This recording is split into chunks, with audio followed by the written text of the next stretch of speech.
All right, let's effing go. At least that's what Mountaineer fans like to say. And of course, here we are now approaching a new college football season, a new West Virginia Mountaineers football season, and really maybe one of the most anticipated in a while because of that first matchup with the rebirth of the Backyard Brawl. I'm Mike Ostie, and this is West Virginia Sports Now's presentation of our new program here on the network. And the other man joining me for this show, my co host for this program, I'm imagining you know him, but I will introduce him nonetheless. And that is Rasheed Marshall, of course, former All American out of West Virginia University, NFL as well, and near and dear to your hearts. I'm going to call him a WVU legend, to say the very, very least. So, Rasheed, first off, I'm glad to have you aboard here for this program. I see you got the poster there behind you. I see you got the pillow there behind you. This is the rebirth of the Backyard Brawl. You have some Backyard Brawl memories, which we're going to get to here in a moment. So, first off, how have you been? I'm happy to be talking to you and have you aboard for this. Yeah, thanks for having me, Mike. This is going to be a great show. Looking forward to it. Man, like you mentioned, just to get right into this, Backyard Brawl is back. Um, Such a long layoff. I'm sure Mountaineer fans are excited, anxious to get this one going. And I think the good dynamic to this is we don't have to wait a full season. In the past, this game has been played toward the Right. end of the season. We get Absolutely. this first game right out of the gate, and man, it's going to be exciting. Absolutely. Yeah, that is major and you really can't undersell that, I don't think, because you do get a situation where the Backyard Brawl kicks off the season. It's on national TV. You have all the hype. It's been gone a while, but it's an historic rivalry and yeah, it's not thrown into the middle of the season. Thanksgiving night I kind of liked after all the turkey, but this has a special taste and certainly has made it a national game as well as just that rivalry that Pitt and West Virginia fans care about. Game day going to be there, so obviously that's big. Before we get to that, though, and we're definitely going to talk Brawl and talk Rasheed's memories of the Brawl because he has some fond ones, again, to say the very least. But this program is entering this game a little different than Pitt is entering this game. Pitt is coming off of the best season they've had in decades. They're coming off of a Heisman Trophy candidate. Granted, he's no longer at the program. He's actually still in Pittsburgh with the Steelers. They are coming off of a major bowl game appearance and winning their conference as ACC champion. And yeah, there's some tweaks and there's some differences. New quarterback, of course. Slovis now there, the USC transfer as the starter. But they're coming off a great season and riding high, and they are the favorites in this game. West Virginia coming off of a season in which they crawled into a bowl game. They lose the bowl game. They finish 6-7. We're going into year 4 with Neil Brown. There are some saying there's pressure into this season that you got to see more wins. You got to turn it around, get more big wins, and you couldn't ask for a bigger win than a game against Pitt and a big win that would be. But what are your thoughts about the state of this program right now? Kind of what's been going on the last few years where maybe the cupboard was bare when he took over. He then had a solid season in a solid bowl victory. It kind of dipped, and then you see where it is right now. How much pressure is around Neil Brown? What does this season mean to you? And as a former player who certainly cares about this program, was invited back not long ago as you got to put a Big 12 jersey on, which was different than your playing days. But what are your thoughts right now about the state of the West Virginia Mountaineer program? Yeah, so I think first things first. You mentioned it. This is year 4 for Coach Brown, and there's a lot of excitement around the program. Let's not get Yeah. that wrong. Just because the Mountaineer fan base is very loyal, Right. very energetic, but they also want to see some improvements, more victories, and just show that the program is being led in the right direction. I think he has a very good knack for getting some guys in recruiting wise. But now it's time to show it. Year 4, we need to come out of the gate smoking. No other better team to get that kicked off versus Pitt, and it's gonna prove a lot. Now let's make sure we understand this. Big 12, that conference is very tough to play in. It's very tough to get over the hump. The Texases, the Oklahomas, as we all know, Kansas State. I mean, those are some of the teams that we're going up against year in, year out in conference play. Yeah. You have to deal with it. You have to face your opponents, and this year is going to prove a lot for this West Virginia program. I truly think they can get over that hump. Is it going to happen? I guess we're going to find out here soon. We are. And yeah, I think when you get into year 4, it's a little different situation than when you're first taking over a job, because people realize you got to get your players there. You got to get your system there. It's different. He was at Troy before. This is a step up job. And Neil Brown and Dana Holgerson run 2 different programs. Yep. But now we're into year 4. There has been some moments. The Virginia Tech win last year, bringing back that rivalry. And that's going to be another game the Mountaineers are going to play this year. Granted, this one will be on the road. So that will be a big game, to say the least, and bringing back that rivalry with the Black Diamond Trophy. Big to win it, but then you saw Virginia Tech kind of putter away the season last year. So what does that really mean? These kind of staple moments really could say a lot about his situation at the program. The recruiting class is nice coming in, but again, you got to get there. So it is a results-based business. Talking here with Rasheed Marshall, as again, happy to debut our program here on WVU Sports Now, former Big East Player of the Year in 2004, and of course in the NFL. And you can't ask for more. Still, actually, what are you doing now? If you want to plug that real quick too, I know you. Yeah. So what I'm doing now. So I own my own sports company, or I shouldn't say sports company. It's an all-encompassing fitness, wellness, health. Right. Rasheed Marshall Team Marshall Fitness is basically the company name. So personal training from youth athletes to your 9 to 5 general population clients, all the way up to professional athletes. So I was doing very well. Awesome. Yeah, I knew you were definitely on the workout warrior trek. So I wanted to get that out there for you. We'll plug that time or two here during the show.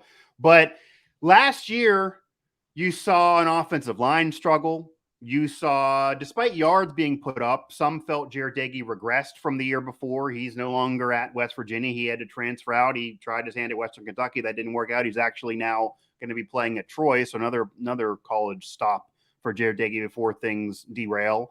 And then the running game didn't really go where it was the year before. Lady Brown kind of slowed down. Maybe that goes to the offensive line. The defense has maybe been better than people think, at least in my estimation, the last couple of years. But it's a West Virginia team that's, again, it's coming off a season that was to be desired. They certainly can't say that it was a year they're going to accept. So what do you think needs to happen this year in terms of aspects of this team? What's an aspect of this Mountaineer team that's very important to improve, to change, that'll get this team headed in that right direction? Because no matter what people may think about Coach Brown or the future or the recruiting class or the environment, inviting former players like yourself back to the program, if the wins aren't there, if the team's not better, again, you're going to lose that taste in your mouth. So if you had to pinpoint a few spots of this team, what really needs improved for this team to get back to where they want to be?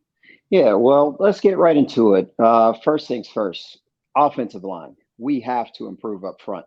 Obviously, a lot of excitement around JT Daniels transferring into the program. Now, let's keep in mind, you can have Superman back there taking the snaps and delivering that ball, but if you cannot protect, don't expect a lot from that guy behind center. And that's what it boils down to. Same thing goes for the position at running back. So offensive line, that's where it starts. Now, you can improve on what you did last year. You have Millam, you have Gamitter, those guys up front. They have to be able to get it done. And then from there, you let your quarterback take over. Hopefully he's able to, lead the offense, make the right decisions, put the team into a position to basically score the football and just be as efficient as possible. So my eyes will be on the offensive line without a doubt. Yeah, and that connects to everything. Really. I mean, that is going to connect to the quarterback spot. That's going to keep a guy like JT Daniels healthy, who has been hurt in the past, which is maybe why his career hasn't gone where many thought it would go out of high school. And the running game too. You go from you're seeing 4+ yards a carry and that dipping, that has to connect to the offensive line. So that is big. And obviously Doug Nestor and company, Zach Frazier. I mean, there's some vets there. There's certainly some players that could improve that O-line for sure. And really, West Virginia also has the other side of the football with Dante Stills and company defensively. So maybe some believe the defense is going to carry things. What I want to flip it to, sticking back to the offensive side of the football, and this does obviously everything connects to the O-line. So if the O-line's not protecting, if they're not clicking, nothing's going to matter. That's at all different levels of football. You know that very, very well. But one thing's certain, it's going to be a different life for the offensive line as well as everybody on offense with Graham Harrell now as the offensive coordinator. He brings the air raid offense in, and that's an offense that certainly has had success in college football. West Virginia has experienced that with even Geno Smith. Geno Smith ran an air raid offense. So Graham Harrell brings the air raid in. JT's going to have that familiarity. That gives him certainly a bump. But you're looking at possibly involving maybe more wide receivers, differences there. What do you think fans should expect from the air raid offense, and what can that do as an extra dynamic that is different to this West Virginia offense, regardless of who's there? Because it might be a little different of a show, maybe a show they were remembering from a decade ago, but different certainly than last year. Yeah. So let's start from the beginning. All right. So let's go all the way back to Dana Holgorsen. All right. Okay. Dana Holgorsen was in. Yeah. Okay. Yeah. He was under that same Mike Leach tree, which produced the air raid offense. All right. So you have Graham Harrell now. All of this stems from the Big 12 with Dana Holgorsen coming in to WVU from a Big 12 school. You have Graham Harrell playing at a Big 12 school in that same exact offense. Now, all of these guys have the same philosophy. They want to spread you out. They want to try to throw the ball. Obviously, if you do have a good running back in there, you want to find a way to be able to work him in some way, somehow. You need an offensive line that's going to protect. West Virginia certainly has the receivers to get it done. Let's talk about Bryce Ford Wheaton. Let's talk about now.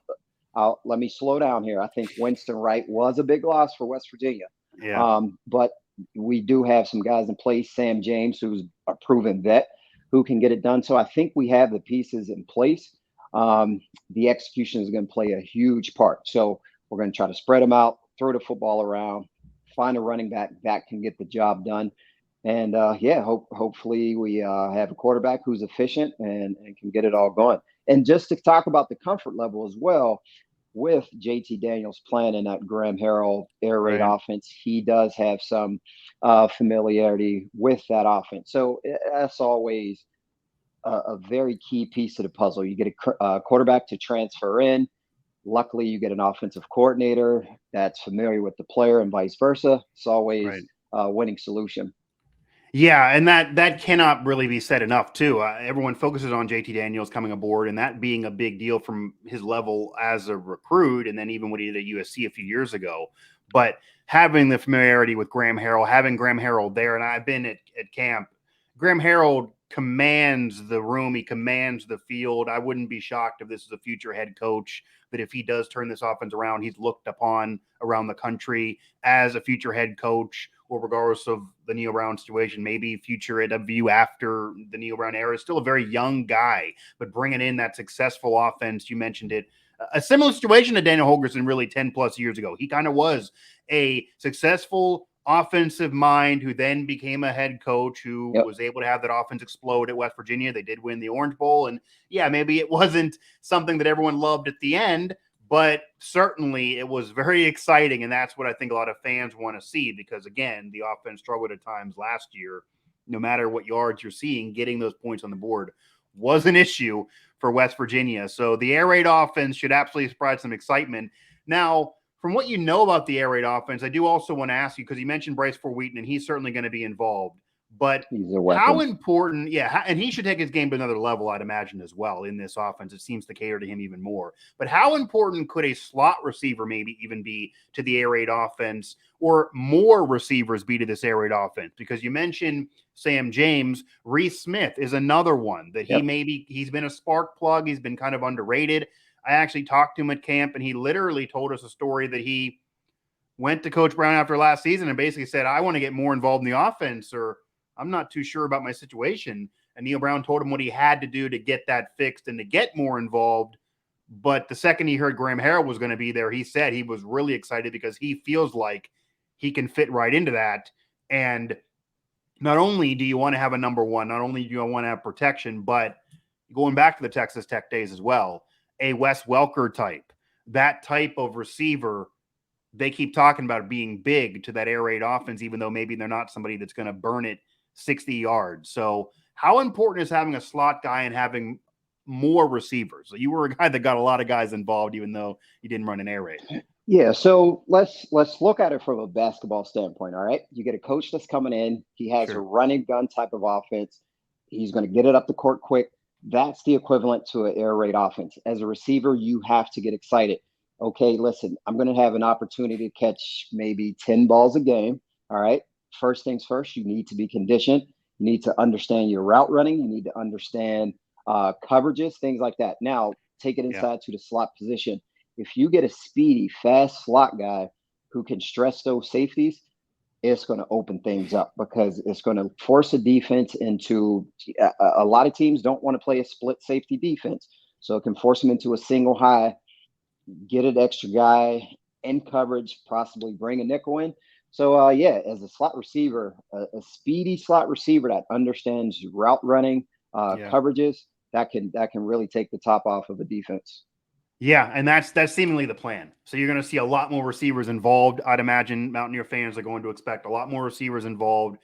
It's all going to hinge on blocking, of course. It does hinge on a quarterback with a quick release, but it's different. It's almost feast or famine. You're going to get excitement this year thanks to Graham Harrell, no matter what happens. And again, a lot of Mountaineer fans, I'm sure, are going to say that the offense, where could it go but up from some of those Yep. games a year ago? Rasheed Marshall, of course, Mike Ostie, and this is our debut broadcast for our show here on West Virginia Sports Now. Of course, head to this site, head to our channel, head to our network for all of our Mountaineer coverage throughout this season. And this season has excitement, even though the team is coming off a 6-7 season, because it is the rebirth of the Backyard Brawl, one of the oldest rivalries in the history of college football. The moments are plentiful, and it starts the year. It kicks off the season. It is a Thursday night game. That gives you memories. That got to give you goosebumps. It's national TV. Game day is going to be there. You played in it. You know the rivalry. Give me some of your Backyard Brawl memories. What do you love about the Backyard Brawl, and how important is this rivalry for you, even as a legendary player, a former player of this program? Because tip of the cap I will actually give to both programs to this, and I've said this before, with all conference chaos and who knows where teams are going to be a decade from now, let alone 20 minutes from now, based on what we know with college Right. football. And yeah, and Pitt and West Virginia are no longer in the same conference, and who knows if they'll ever be in the same conference again. But the second they weren't in the same conference and this game was in doubt, they played in other sports all the way through. But football, it's harder to do a schedule. It wasn't guaranteed. But both programs really worked at making sure this could happen. They have this deal signed for a few years. They're going to take a break, play it again. Pittsburgh, Morgantown, everyone's going to get it. So that's awesome. There's a lot of historic rivalries throughout college football that have been lost because of conference chaos, because they're no longer in the same conference. So one team doesn't want to play somebody else. These two programs both want to play each other. But give me some of your best Brawl memories, and how important is it to you to have this game happening? It's been Yeah. a decade.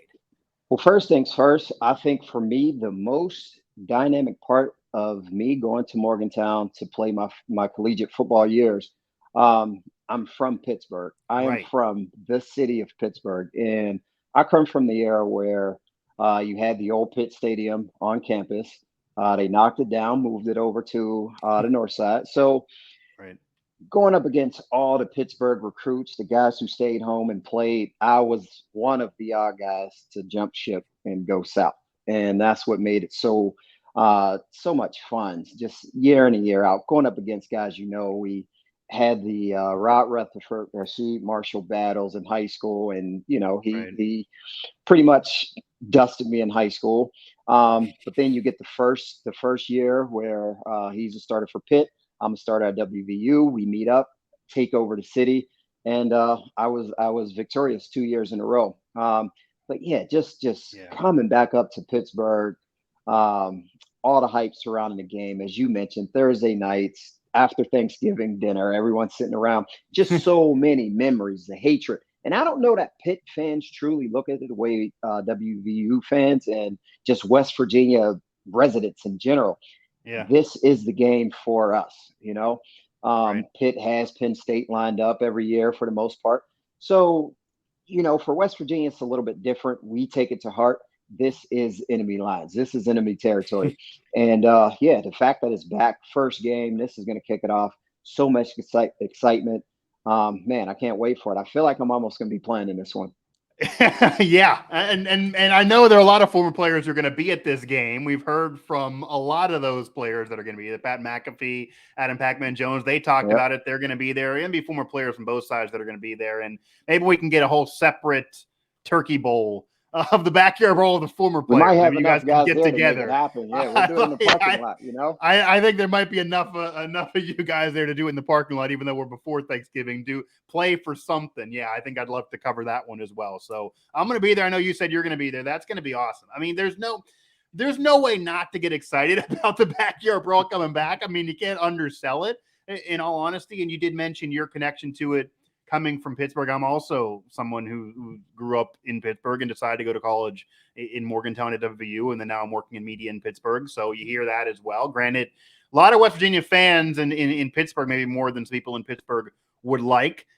Obviously, not going to have Pitt fans really down there in Morgantown, so it kind of is more of an infestation of West Virginia's alums and fans, etc., going to Pittsburgh, and it's going to be a sold-out atmosphere there, standing room only. So no matter how many fans are going to be Pitt or West Virginia fans, and that's a whole debate there. There's going to be a lot of Mountaineer fans there. That's pretty clear. We'll see what the percentage is going to be, though. That's right. How loud it gets. Let's talk about the work dynamic with the Mountaineers here in Pittsburgh. You know, it's just bragging rights for the next 365. There's such a big fan base of WVU fans here in the city of Pittsburgh. Yeah, they're WVU bars. There really are. Yeah, exactly. So it's just a fun rivalry. Very close proximity in schools, and like you said, there's no way you can't get excited for this. I know Pitt, no offense to those people, but man, they hang their hat on the 13-9 win, and that's all you hear about. You know, that's all you hear about. And listen, give them credit because yes, they kept WVU out of a national championship game. Yeah. But let's look over the last 15 years. What lopsided and Pitt has done their damage. You know, they've stole some victories from us, but for the most part, the rivalry has been controlled by WVU. For the most part, yeah, the last 20 plus years around, yeah, for sure. And yeah, that's the moment that Pitt fans are going to bring up. It's the moment that you can't avoid. I was in school there at the time, know all about that moment. So yeah, and that moment's certainly a bitter pill in the mouth of Mountaineer fans. Maybe that's why there's maybe that more animosity, because you did mention it. There's an argument on who, regardless of conference, who's Pitt's biggest rival. It might be Penn State for a lot of Pitt fans over WVU. And it might even be different for a lot of younger fans, whether it be of Pitt or WVU, because this game hasn't happened in 10 years. So a Pitt student right now, they may hate Penn State more. They played Penn State more recently. Exactly. They may hate some conference foes more. They may hate Clemson more, oddly enough, than West Virginia. Whereas West Virginia fans, even if the game hasn't been played, and even if maybe they themselves haven't experienced it and they're currently a student, they're well aware of it. They've been hearing about it. They've been learning about it. They know all about 2007. So it's all in their mind for sure. And they do have that animosity towards Pitt. And Pitt is the number one West Virginia rival. Even with West Virginia in the Big 12, Pitt's the number one rival. There's no other team. You hear the interruption of Sweet Caroline. You're not going to hear that about any other rival in the Big 12. There's some argument they don't even have a rival really in the Big 12. There's other geographic rivals like Maryland is brought up. They did play them last year, and I could argue it's hardly a rivalry because are there any big moments like you can mention from the backyard brawl? Even Virginia Tech, who West Virginia is going to play again this year, played them last year. That's a definite rivalry. But that rivalry got started with Mike Vick in that era. So it's 20 plus years old as a rivalry. Yeah. The backyard brawl is going back 100 plus years. We're talking a century, really a century and a half. So that shows you what it is and what it can mean to these programs and the history of these programs. So, and for some of the older people in the fan base, it brings back those old Big East memories, just to your point. So if you remember big time rivalries against Boston College, Virginia Tech, Syracuse. I mean, those are all the schools. So it kind of brings back some of those old memories. Right. Miami, exactly. So, you know, it just gives you that restored feeling of an old Big East. We get Virginia Tech on the schedule, not to look ahead. So, you know, it does bring back some great memories. And, man, it just gets everyone talking. It gets just the whole region fired up. So, and there's going to be a lot of eyes on this game as well across the country. And again, It's going to be a game that won't be easy for the Mountaineers at all. Again, Pitt is the favorite, but you snag this. There's no better way to kick off a season. I mean, that would be the biggest win of the Neil Brown era by far. It Yeah. would really create a sense of positivity around the program that may not be there unanimously because, again, you're coming off a little bit of a sluggish season and dipping after arguing that it was the climb, trust the climb. Well, a climb is defined by climbing up. That's it. You've done some rock climbing, you got to climb up. If you're falling, that's not a climb. That's dangerous. That's doomsday. And that's kind of where some maybe saw the program the last year or so. So you couldn't ask for more if you get that victory. And then there's winnable games coming up. You're talking about Kansas, you're talking about Townsend. I mean, then you have Tech, but win this game against Pitt, you're looking at maybe, 3-1 at the worst, 4-0 going into a bye. That's a big deal after that first quarter of the season for the Mountaineers, especially this year where there is pressure to turn it around and get victories. And of course, in Pittsburgh, the Brawl, etc. All of that really, really important. What I do want to wrap things up here with Rasheed, and we're going to obviously have a couple of these shows at least per month. We're going to be doing them. We're going to be talking about what's going on throughout the season, different news and analysis from the games whenever we are doing this program. But one thing I do want to throw at you, and this is what has been constantly discussed throughout the offseason, and it's kind of what we just talked about, of the historic nature of the Backyard Brawl. They're no longer in the same conference. Maybe it lost luster for some current students because you don't play it. You got to work out deals. A lot of these rivalries, geographically speaking, historically speaking, have been lost throughout college football. I agree. And this wasn't one we planned for, but I just got to ask you based on the conversation, what are your thoughts on the conference chaos that is going on in terms of even where you want the future of this program? There are some that want them in the ACC. ACC didn't want West Virginia. We could go into a whole nother academic conversation I'm not going to bore people with on maybe the school letting people in too easily and that hurting different standards. But TV deals aren't even as big of a deal now as its eyeballs, its subscribers. It's a whole different media circus that's around things now, but it's all about money. Yeah. And it looks like super conferences are a thing. Big Ten, SEC, they're taking everyone. You're seeing USC having to travel all the way to Rutgers to play a conference game at some point Be because crazy. now they're in the Big Ten, and that's going to be just wild and insane. And it's not anywhere near what it used to be in college football. It's basically a pro league. What are your thoughts? What do you want to see to the future of this program? Do you like the Big 12? Do you kind of want to wait and see with some new teams coming in like Cincinnati, Houston, etc.? You want to dart to the ACC to get back those natural rivalries that you're bringing up, and maybe they're more attractive now, or well, let's take a minute to break it down. Yeah, so you get Texas, you get Oklahoma, they jump ship, they move to the SEC. Right. The Big 12, they're bringing in UCF. They're bringing in Cincinnati, BYU, and am I missing one? Yeah, Cincinnati. You mentioned Cincinnati, Houston. Right. Houston, that's the other one. All right. So I think for the average West Virginia fan, you look at the schedule and you say, okay, West Virginia has made this move to the Big 12. How are we going to be able to make it to these away games? That's a huge change. If you look back to the old Big East, you could just drive down the road. You're at Virginia Tech. Drive up the road. You're at Syracuse. Boston just College. ask Bob Huggins, basketball-wise, what he thinks of the travel in the Big 12. My gosh, I cannot even imagine if he – I even joked to somebody that if this conference really expands wildly or wherever West Virginia ends up, it might force him into retirement because yeah. I think in the next 5 years, it's definitely going to look a lot different. As you mentioned, USC, UCLA, they're jumping into the Big Ten. Money, TV deals. And I think the Big Ten just mentioned a huge TV deal that was released recently. So, it's about money. But for West Virginia, I think we need to just get in where we can fit in. I'm not sure the logistics, how it all plays out. For the average fan, they would love to see West Virginia in a more geographical place that makes sense. ACC is it. That's the only one that could make sense geographically that's the only speaking. One. Right. But how's this thing gonna look in 5 years with the talk of super conferences? You already saw the two schools from the Pac-12 jump over to the Big Ten.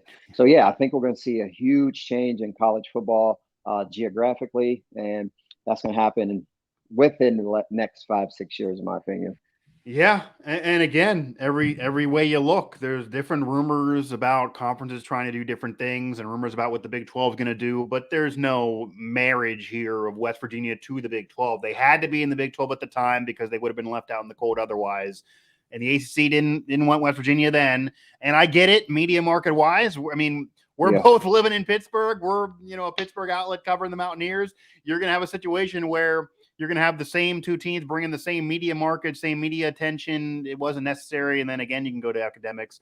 But a lot of things are different now, whether it be an academic institution, an athletic program, everything that West Virginia brings basketball wise, volleyball, Olympic sport wise, soccer wise, Mhm. and then, of course, football. And it's all about football. It's all about money. But the program does bring a lot to a conference.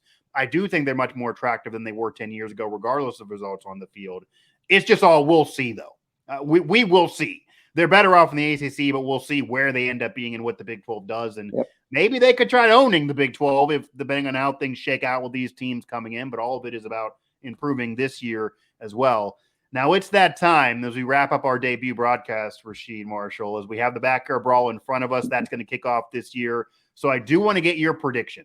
Now, obviously, as you're giving me the wheeze, you're a Mountaineer, you're a former player. You can say that you were a part. You wore the helmet. You came out of the tunnel. You amazed those fans. You were a Big East Offensive Player of the Year. You kind of started off the success of the spread offense that Pat White then was able to take to maybe another level. What do Oh you yeah, got? it was another level. It was another Yeah, level. Listen, I'll tell I you don't want this. to knock I don't you, but yeah, care. that was when I was in school. That was a really that You was a have high to you level. have to give the guy the respect. I mean, he Yeah. took it from here to there, and just so many other guys involved in that era who also contributed to help take the program to new heights. But yeah, give those guys all the credit they deserve. Yeah. So then Um, before I get your pick, that actually reminds me of something. He was okay. on a show where he kind of was asked if he could beat you in a race. Do you have a response to that? Because he kind of also led us to believe that maybe there was a race between the two of you at one point. Did that ever happen? Who won that?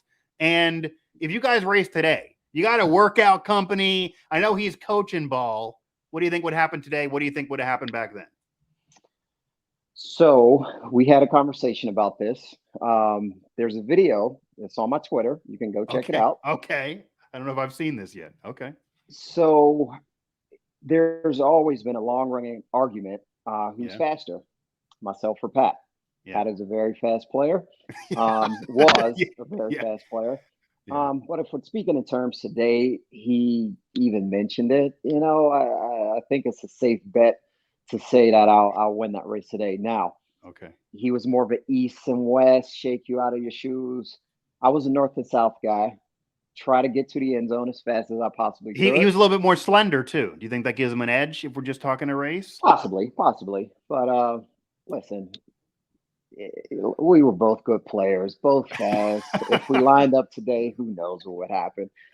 We talked about some charity things, and I think that's the direction we would That want it to that go in. would be cool. But yeah, that would be very Yeah. cool. So Did I'll you guys race back then? no, never race, never race. You never did. His Yeah, that was his teased by his him a little answer bit. was to turn the film on, see film, and Right. listen. There's highlights for days between the both of us. Yeah. He might have a little more, but hey, we both did our thing, and we'll leave it up to the fans and everyone else to decide who's faster. Yeah, and you helped mentor him, so maybe you can take credit for It's my me. little brother. Yeah, right there you go. So whatever he did, you can take some credit for, to say the least. But I got to get it now. What's your pick? What's your Yeah, score prediction for the backyard brawl?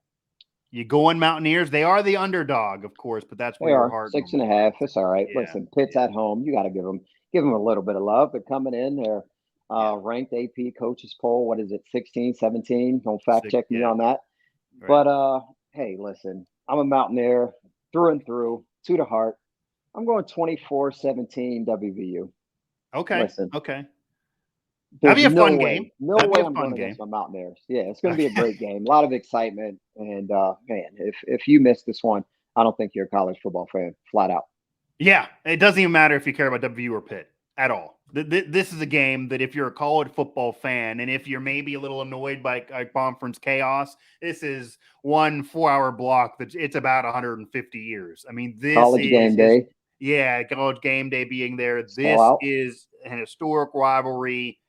This is it. This is definitely something to care about. So you're going 24-17. All right. I'll leave my prediction for the site, by the way. I'm not going to give it here. I don't want to ruin the vibe also of the show. I'm going to let Rasheed have the highlight there with his pick. So 24-17, you have the Mountaineers getting it, and that would be a big win to open up the season, to say the very least. Rasheed, this was fun. I'm happy you joined me for this show. We're definitely going to be doing this again, obviously. We're going to have another one of these. We'll see when the next one We're going to have a lot of fun happening. this season. It's going to be some fun. I'm looking forward to it. Yep. Yeah. Glad we can put it together. Yeah, absolutely. So we'll definitely be back at it with our next episode of this program here.